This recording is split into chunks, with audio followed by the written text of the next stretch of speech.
Back vlog vice വിത്ത് ഇമ്മ ഉണ്ടാക്കും. ഇനി നമുക്ക് വീട്ടിൽ എങ്ങനെ തന്നെ ഒരു സിമ്പിൾ പനീർ റോസ്റ്റ് ഉണ്ടാക്കാൻ നോക്കാം. സോ നമുക്ക് നേരെ എടുക്കാം. സോ ഗൈസ് ഞാൻ ഈ പനീർ പാക്കാണ് എടുത്തേക്കുന്നത്. സോ ജസ്റ്റ് ഇത് ജസ്റ്റ് ഒന്ന് അൺറാപ്പ് ചെയ്യുക, പൊട്ടിക്കുക. സോ ഗൈസ് ഞാനിത് പൊട്ടിച്ച് അൺറാപ്പ് ചെയ്തിട്ടുണ്ട്. ഇനി ഇത് ക്യൂബ്സ് ആയിട്ട് കട്ട് ചെയ്യാം. സോ ഗൈസ് നമ്മൾ ക്യൂബായിട്ട് കട്ട് ചെയ്തിട്ടുണ്ട്.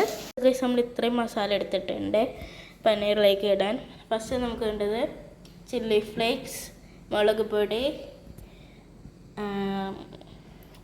കൊറിയാണ്ടർ പൗഡർ, ക്യുമിൻ പൗഡർ, പിന്നെ ടർമറിക്. ഇത്രയും മുളക് ഇട്ടാൽ ഇത്രയും സ്പൈസസ് ഇട്ടാൽ അത് ഇട്ടു. സോ ഗൈസ് നിങ്ങളുടെ കയ്യിൽ ജിഞ്ചർ ഗാർലിക് പേസ്റ്റ് ഉണ്ടെങ്കിൽ അതും ഇടാം കേട്ടോ. സോ ഗൈസ് ഞാൻ മസാല എല്ലാം മിക്സ് ചെയ്തിട്ടുണ്ട്. ഇനി മസാല ഒന്ന് പിടിക്കാൻ ഒരു 10 or 20 minutes ഒന്ന് റെസ്റ്റ് ചെയ്യാൻ വെക്കണേ. അപ്പോൾ ഗൈസ് മസാലയൊക്കെ പിടിച്ചിട്ടുണ്ട്. ഇനി എന്താ ചെയ്യേണ്ടതെന്ന് അറിയോ? ഇനിയില്ല, കുറച്ച് കോൺഫ്ലവർ എടുത്തിട്ട് അതിനകത്ത് കുറച്ച് വെള്ളം ഒഴിക്കാം കേട്ടോ. കുറച്ച് മതി. ഇനി ഇതൊന്ന് മിക്സ് ചെയ്യാം. കുറച്ചാണി വെള്ളം ഒഴിക്കാമേ.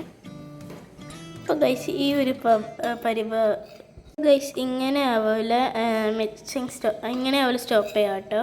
ഇനിയുമില്ലേ എനിക്ക് കോൺഫ്ലെക്സ് ആവശ്യമുണ്ട്. കോൺഫ്ലെക്സ്.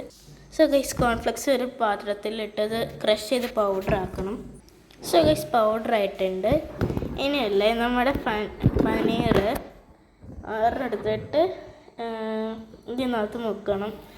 കോൺഫ്ലെക്സ് വെച്ചുണ്ടാക്കിയ ഈ മിക്സ്ചറിൽ മുക്കിയിട്ട് ഇതിനകത്തേക്ക് ഇടണം.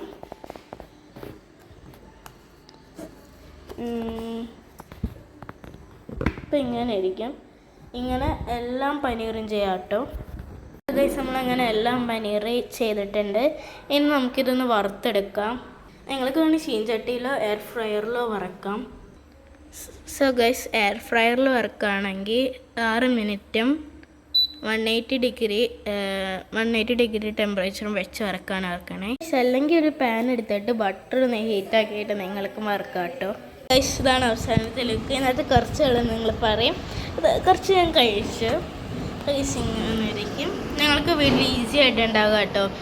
സോ ഇഷ്ടപ്പെട്ടില്ലെങ്കിൽ ഡിസ്ലൈക്ക് ചെയ്യുക. ഇഷ്ടപ്പെട്ടാൽ ലൈക്ക് ചെയ്യുക. ബൈ.